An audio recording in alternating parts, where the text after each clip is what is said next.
It's 6:30 p.m.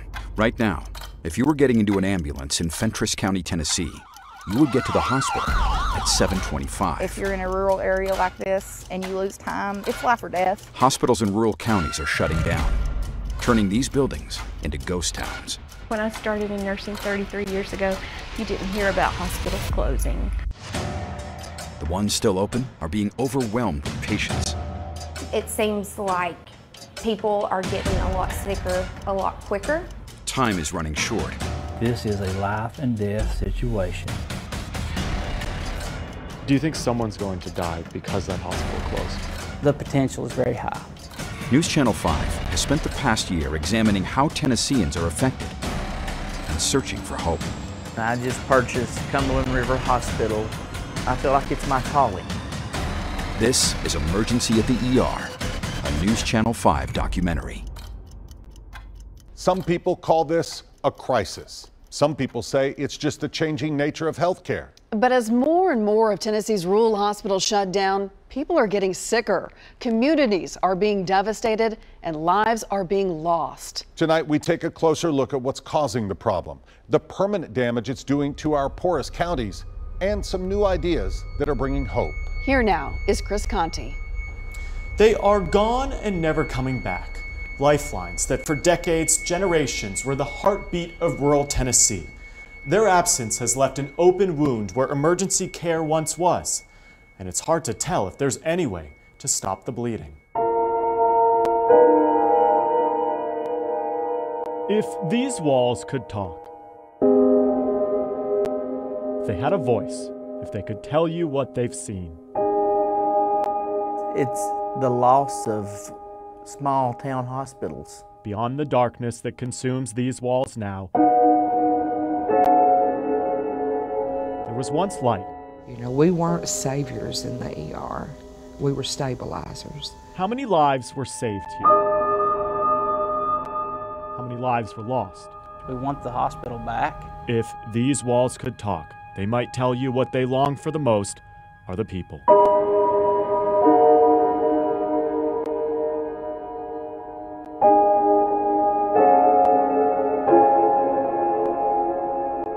I truly figured that one day while at work, I'd just drop dead in the hall at the hospital. You know, that's how I was going to leave here. Karen Cooper's life took an unexpected turn back in June. Well, I wouldn't say lonely, it's just different. Her days are now spent crisscrossing the Cumberland Plateau as an in-home hospice nurse. Some days the road she's on provides a painful reminder of where she's come from. That single building has held so much happiness, you know, and so much sadness. It's got its own heartbeat. It's got its own power in there. For the better part of 3 decades, Karen Cooper devoted her life to the emergency room at Jamestown Regional Medical Center, a hospital that had been the lifeline of Fentress County. But if you came to our ER, we were going to get you out of there alive. If it was God's will at all, we were going to make you leave there alive.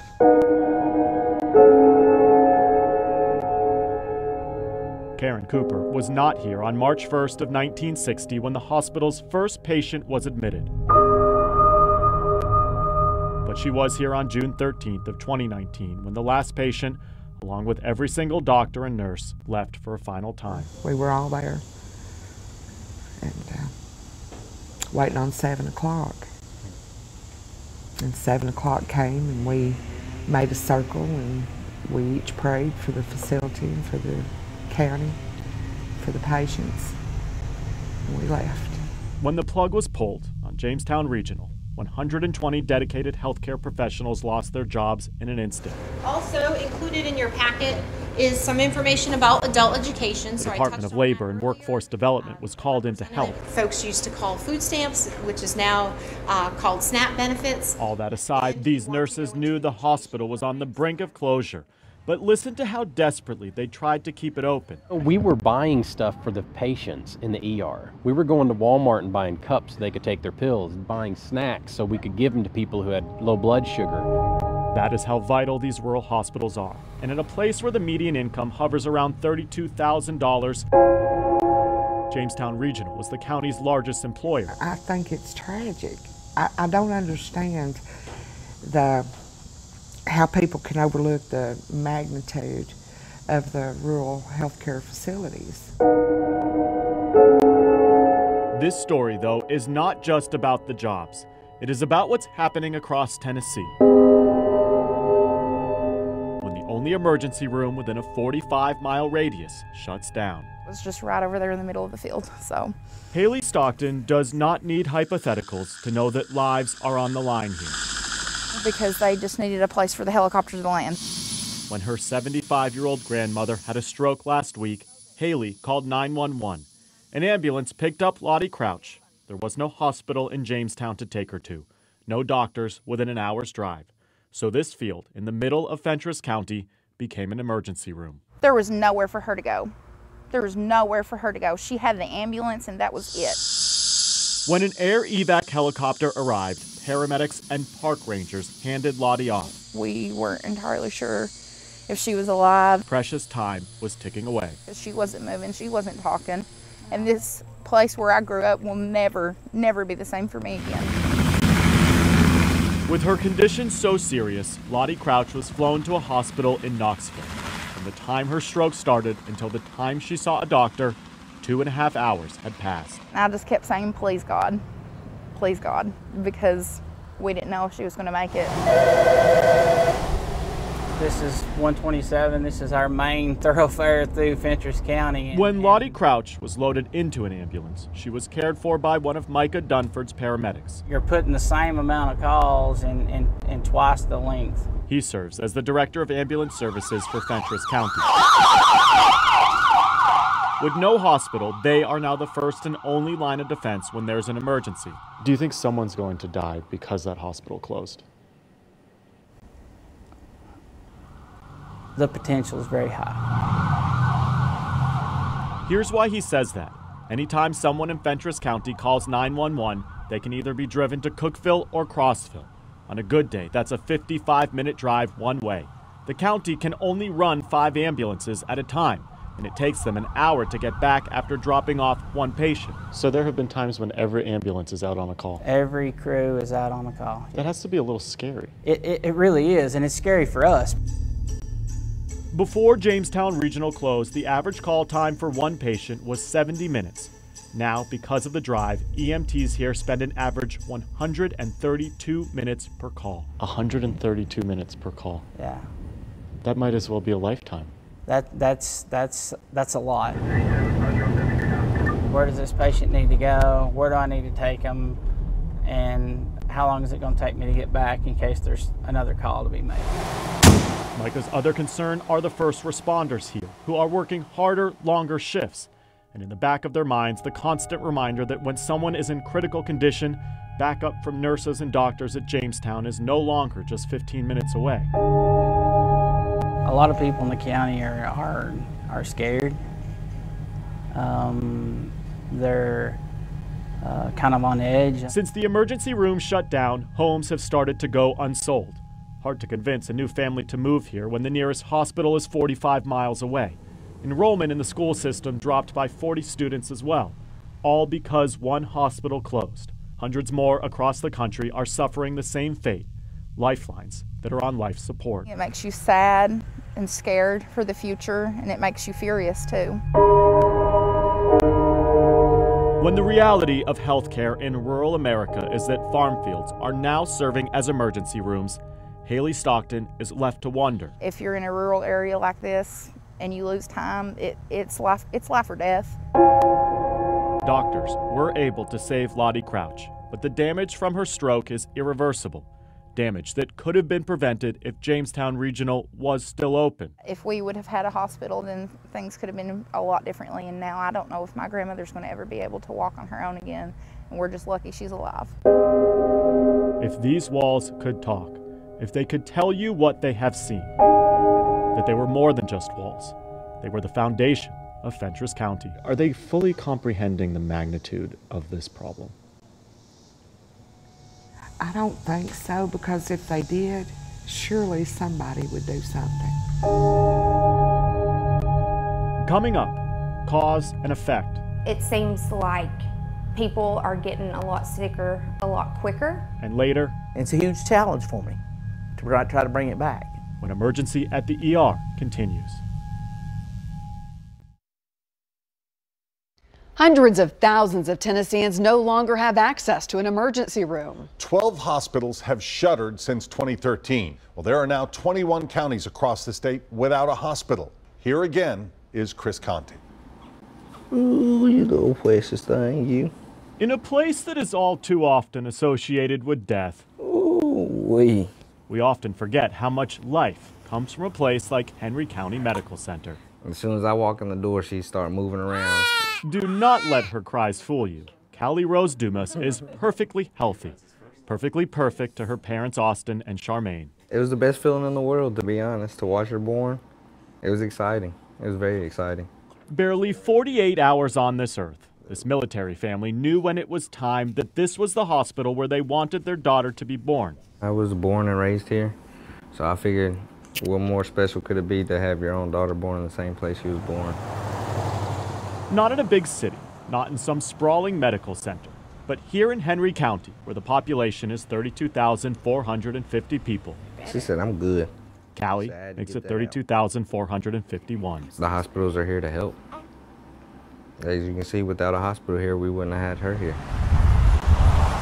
This hospital in Paris, Tennessee opened in 1948. Much like the Eiffel Tower here, it stood tall and proud for 3/4 of a century. A lifeline for Henry, Carroll, and Weakley counties. A lifeline that these days has become more vitally important. This is a major blow. Major blow. It was September 15th when Mackenzie Regional Hospital closed its doors. Mackenzie is just one county over. The closure of the hospital was the talk of the town. It would be nice sometimes if Memphis or Nashville cared about us. 200 people lost their jobs. Another rural community left stranded with no emergency room within a 20-mile radius. It's a healthcare desert. Which brings us back to Henry County Medical, 15 miles up the road. Knock, knock. And Nurse Debbie Boyd. Come behind you. When I started in nursing 33 years ago, you didn't hear about hospitals closing. Debbie was one of those 200 people who lost their jobs at Mackenzie Regional. It all came as a shock to all of us. This 52-year-old has found a new home at Henry County, where in the last 11 months they've had to double the size of their birthing unit. More nurses. Callie Rose. Bless you. Bless you, girl. More babies like Callie being born. You want to go back to sleep. Remember, all those patients who lost access to care in Mackenzie had to go somewhere. We are constantly busy. There is never a day where you have a slow day anymore. The reality of one rural hospital closing is that another undoubtedly sees an influx of patients. I'm gonna get your vital signs, okay? In this emergency room, they used to see about 30 patients a day. How tall are you and how much do you weigh? Now, Nurse Kayla Watson is juggling closer to 60 patients a day. Have you ever had any problems with your heart rate before? On a recent Wednesday morning, she was admitting 66-year-old Gertie Schaefer. She failed this morning. Gertie's son Nathan has never judged the size of this hospital. All right, I'm gonna put this on your finger now. It's all about location. If we was having to go somewhere else, it'd be almost an hour. We get an influx of patients from all of our surrounding counties. Something else is also happening in this emergency room. It's not just the volume of patients increasing, but who they're seeing. People are getting a lot sicker a lot quicker. Sicker patients. Why? Because when one hospital shuts down, it takes longer in these rural counties to find care. And then this happens. People just, they don't go to the doctor, so we see the influx in the ER because by the time they go to get that care, it's to the point where they need to be here. We're seeing more patients. CEO Lisa Castile is at a crossroads. She's overseeing a hospital where they're trying to excel at what they do best, like adding a neonatal unit to that growing birthing wing. She's also had to hire more people, which has its own challenges. Finding staff, of course, is a perplexing question in a rural area. On the surface, things look fine in Henry County. But consider this. Last year, the hospital made negative $2 million, which leaves Lisa Castile with one lingering thought. What's it like seeing those other hospitals close? It's heartbreaking because you know it could be you. A sobering reality. But this hospital is trying to be innovative at a time of growth. This year, their losses are down to just $1 million. I'm Kayla. If y'all need anything, y'all let me know. For now, the lights stay on. Okay. Kayla Watson has patients to care for. Paris, Tennessee is home. Henry County Medical Center is home. And in Henry County, they are trying their best to stay alive.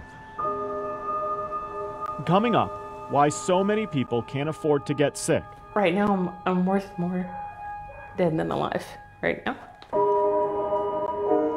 And later, I feel like it's my calling to help people. when emergency at the ER continues.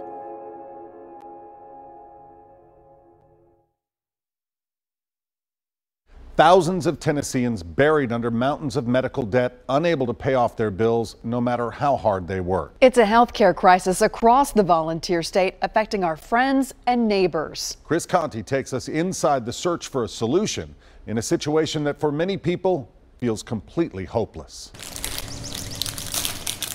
I'm making lunch.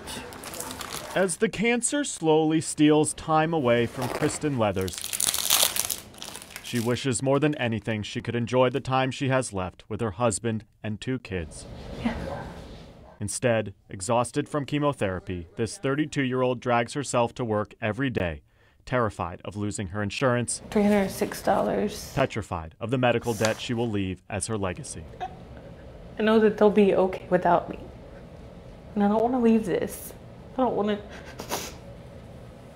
Doctors don't know how long she has left.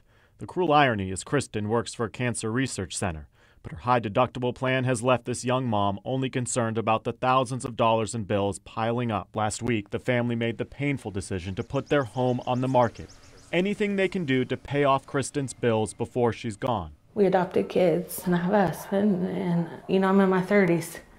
And you think you have all this time, and, that's the biggest fear.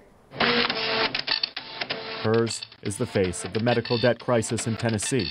Thousands on the verge of bankruptcy. It is just one of the many complicated reasons adding to the problem facing rural hospitals right now. Does being in the negative even just a little bit worry you sometimes? Absolutely. So many people without insurance show up at Henry County Medical Center, they end up footing the bill. To us as a facility, that's very significant. So $8 million essentially of bills that people don't pay. Yes.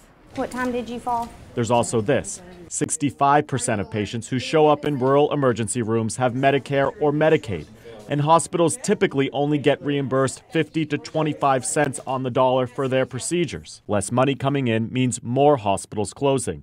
Since 2012, at least 12 rural hospitals have closed across Tennessee. Only Texas is beating that number right now. Another day when we have another hospital closure announcement. But why? Most experts believe it's because the volunteer state failed to expand Medicaid back in 2015, meaning every year the state loses millions in federal funds. All right, you just have a seat.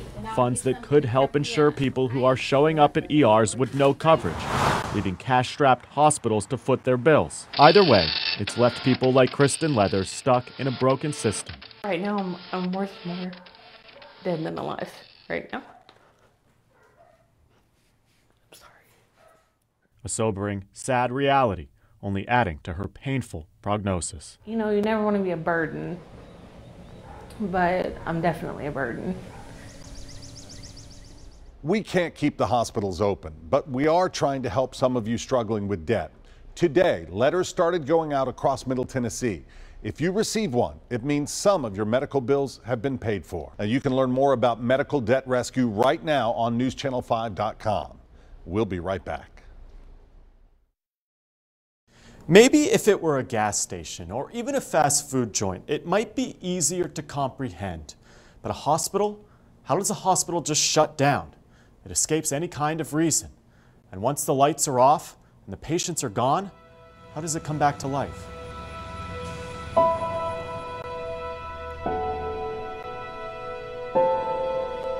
It shouldn't be this way. It should be full. And it was full, for years. The past in Clay County, Tennessee refuses to let go. Time here stands still. It's like the clock stopped. Time its fists clenched so tightly around Cumberland River Medical Center, you can still see the day time here came to a halt. I'm like the caretaker here.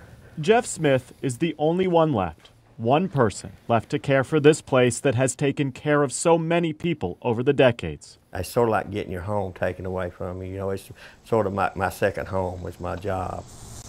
March 1st, 2019, the day Clay County lost its only hospital. 140 people lost their jobs. As they left the hospital one last time, nurses left behind a few words. They are the only reminder now of what this place was capable of. Closed signs were plastered across the front of the emergency room.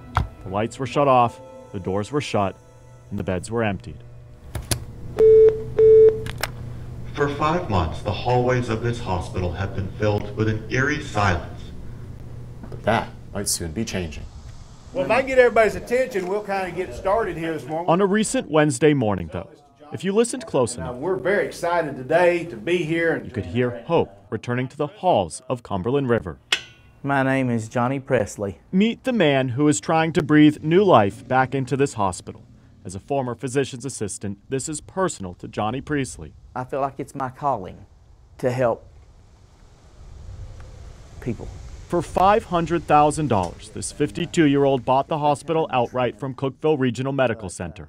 Last year, the facility lost $6 million, so he knows the prescription for success is going to have to change. It's a huge challenge for me to try to bring it back. I'm going to give it a shot, do the best I can with the support of the community and the doctors. You know, I think we can make a go of it. At first, he'll start small, bringing back clinic services. Think urgent care, a few doctors, physician's assistants, nurses. He'll try to bring back as many laid-off staff members as possible. Is it going to take people like you to get these places back open? It is. For right now, though, no 24/7 emergency room. That will require approvals from both the state and federal governments. I'm hopeful this and Johnny believes saving hospitals like this one will also require the government to step in one way or another. I think that we can bring back health care to small towns. I think it takes working with the government and getting better funding for small hospitals. And if you guys will walk forward for me a little bit. The picture of healthcare across rural America is far from perfect right now. He's notorious for being able to revitalize closed hospitals. But maybe with the ingenuity of people like Johnny Priestley, the sun hasn't entirely set on Cumberland River, and the silence which consumes so many hospitals across this country can be turned back into hope. A lot of people see an outdated building. I see opportunity and hope. Our reporting on this critical issue is far from over. Right now on our website, you can explore more in-depth interviews and take a closer look at some solutions being proposed by healthcare advocates and state officials. Thank you for watching this News Channel 5 documentary, Emergency at the ER.